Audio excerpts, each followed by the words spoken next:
ter a coragem, porque, no entanto, a morte para o cristão não existe. A morte para o cristão é uma passagem para o encontro definitivo com Cristo e a Eucaristia, com Deus Pai, no amor do Espírito Santo. Por isso vai se transformar, não mais em unção, extrema unção, perdão, mas em unção dos enfermos. Estamos vendo como que a igreja ela é santa e ela é pecadora? Ela vai tratar das músicas. As músicas dentro da igreja, até 1970, em alguns lugares ainda até hoje, se usa muito a música gregoriana, que é aqueles cantos dos monges, né? Que é altíssimo o tom.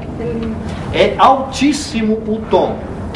Os grandes cantores americanos, para vocês terem uma ideia, eles fazem esse tipo de escola para aprenderem a cantar, porque ele vai educar você respirar e ao mesmo tempo você escutar. Você vai escutar a música. Por isso que numa missa, quando tem muito barulho de muito instrumento e não aparecem as vozes, que coisa feia. É porque eu não estou alabando, eu não estou cantando. E naquele tempo, quem cantava? O coral. O povo. Hoje nós temos a possibilidade de cantar. E nós? Ou quando canto, parece a minha filhinha, né? De 1 ano assim, que ela vai fazer uma coisa errada, fala, vai, como se estivesse entendendo o que ela estivesse falando, né? Não nem sabe falar ainda. Não, eu tenho que cantar com todo o meu pulmão. E aí a responsabilidade de um grupo que assume a parte musical, de conhecer um instrumento, de conhecer a música, de conhecer a liturgia. Uma música que não fala do Evangelho, da primeira leitura, da segunda leitura, da oração eucarística usada pelo sacerdote, está totalmente fora, por mais bonita que seja. Eu me lembro sempre do meu professor de agronomia, que ele dizia o seguinte: gente, vocês têm uma plantação de arroz imensa. No meio dessa plantação de arroz, surge lá um pouco de pé de feijão. Isso é praga? Eu me lembro até hoje. Teve um mais do que depressa, quis bancar o espertinho e falou: não, feijão é coisa de comer. Novamente, a ofensa ao burrinho, sem a ofensa ao burrinho, pelo amor de Deus, tá? O professor disse assim: seu burro, aqui dali é uma praga. Por quê? É bom? É, mas não naquele lugar. Vocês querem fazer uma experiência de música alta? Mas de alta mesmo? Coloquem no mínimo o volume. Coloquem no mínimo. O seu ouvido vai querer buscar a música. Ele vai querer buscar a música. E quanto mais ele quer buscar a música, mais ele isola os outros sons. Quanto mais ele isola os outros sons, mais alto vai falar dentro dele aquela música. E mais alto vai estar cantando. Eu fiz essa experiência com minha esposa. Ela adorava música alta. Pergunto se ela escuta música alta hoje. Baixo. Porque baixo você vai entender o que está falando, mas não arrastando. Cantando no tom que cada um pode fazer. Às vezes o pessoal da música tira num tom mais alto, né? Aí a gente começa né? A gente tem que tomar esse cuidado. Quem cuida da música tem que tomar esse cuidado. Daí a importância de estar conectado com o pessoal da liturgia. Daí a importância de uns dias antes se reunir. E sacerdote, qual que vai ser o evangelho? Vamos trabalhar isso daí legal para a missa do domingo? A gente era, lembrando que a gente somos cristãos de domingo, né? Mas a mesma coisa na segunda, na terça, na quarta, na quinta, na sexta deve acontecer. Por quê? Tem diferença entre a missa de domingo e a missa de segunda, terça, quarta, quinta, sexta, sábado? Não tem nenhuma diferença. Tem alguma diferença entre a missa celebrada pelo Papa e a missa daquele padre que está perdido lá no fundo da Amazônia, que não tem nem luz? Que na hora que ele vai abrir a boca, entra um mosquito, ele tem que engolir?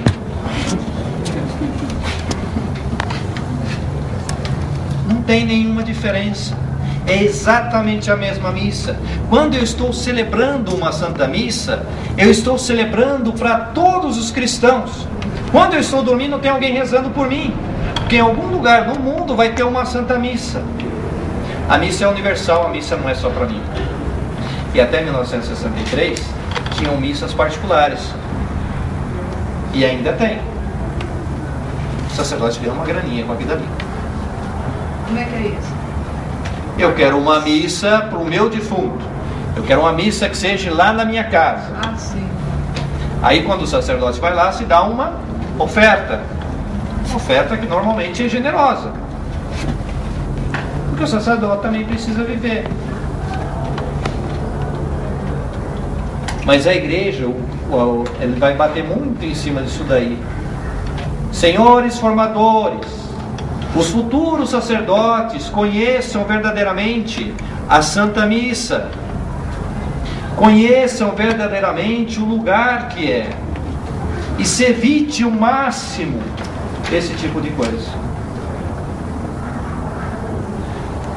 Assim, de celebrar em outros locais?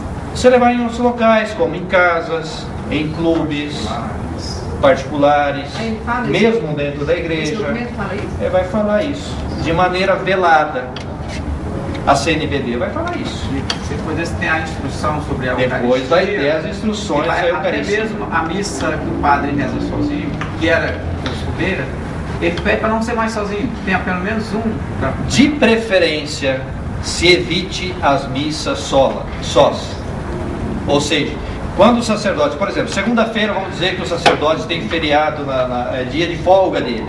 Ele não vai rezar com a comunidade, vamos dizer assim.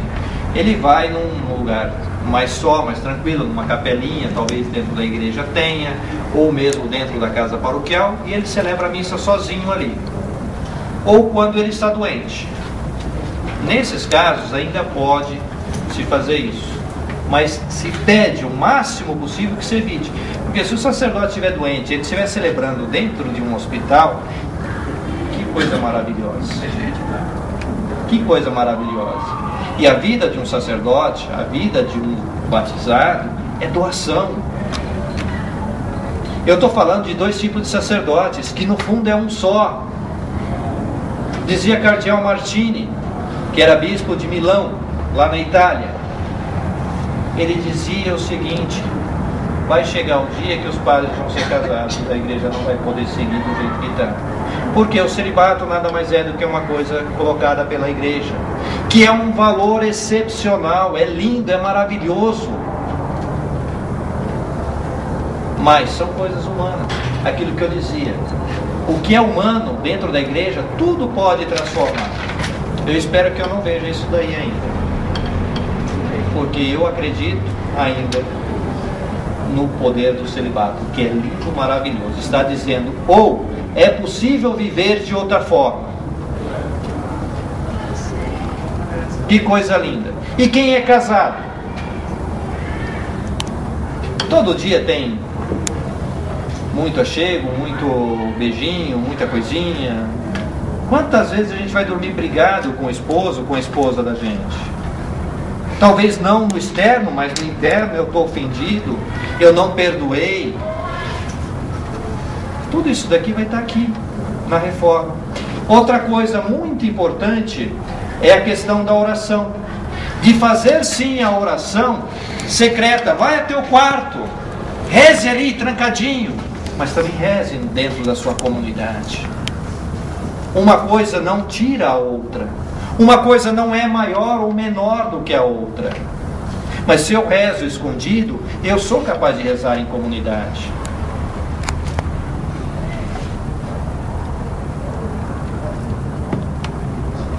Quando eu estou numa missa, eu estou rezando? Ou eu estou prestando atenção no que o padre fala? Eu estou fazendo os dois, na verdade. que ao fazer a atenção eu estou entendendo o que ele está pedindo. Vocês repararam que depois que o sacerdote mostra e fala assim, eis o mistério da fé,